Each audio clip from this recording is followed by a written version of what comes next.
রাজনীতিতে আসলাম সেটি একটু বলতে চাই। 32 বছর আমি নিরাপদ সড়কের আন্দোলন করেছি। এই 32 বছরে যে কয়টা সরকারকে আমি পেয়েছি, সেই সরকারের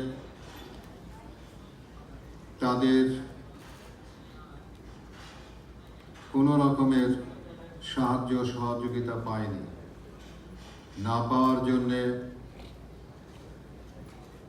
আমার নিরাপদ সড়ক আন্দোলন, যেটি 25 বছরে বাংলাদেশ স্বাধীন হয়েছে, কিন্তু 32 বছরে নিরাপদ সড়ককে আমি বাস্তবায়ন করতে পারিনি। আমি যেটুকু জানি, এই 32 বছরে আমি বিভিন্ন দেশে বিদেশে সেমিনারে অংশগ্রহণ করেছি। সেই সেমিনারে অংশগ্রহণের মাধ্যমে আমি যেটুকু জানতে পেরেছি সেটি হলো যে সরকারের সহযোগিতা ছাড়া, তাদের সহযোগিতা ছাড়া এটিকে বাস্তবায়ন করা সম্ভব নয়। রাজনৈতিক সদিচ্ছা ছাড়া সম্ভব নয়।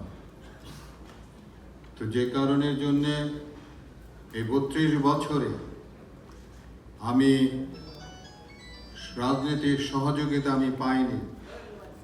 না পাওয়ার জন্যে 32 বছর আমার জীবন থেকে যে সময় আমি ব্যয় করেছি,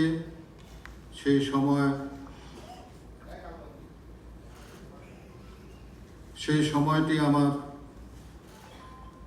আমি বলবো যে ব্যর্থতাই হয়েছে।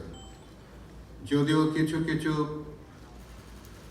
সফলতা আমার এসেছে, কিন্তু আমি যে কথাটি বললাম যে 25 বছরে বাংলাদেশ স্বাধীন হয়েছে, কিন্তু 32 বছরে নিরাপদ সড়ক চাই কিন্তু বাস্তবায়ন হয়নি। আমি নিরাপদ সড়ক চায়ের সঙ্গে যুক্ত থেকে যেভাবে সততার সঙ্গে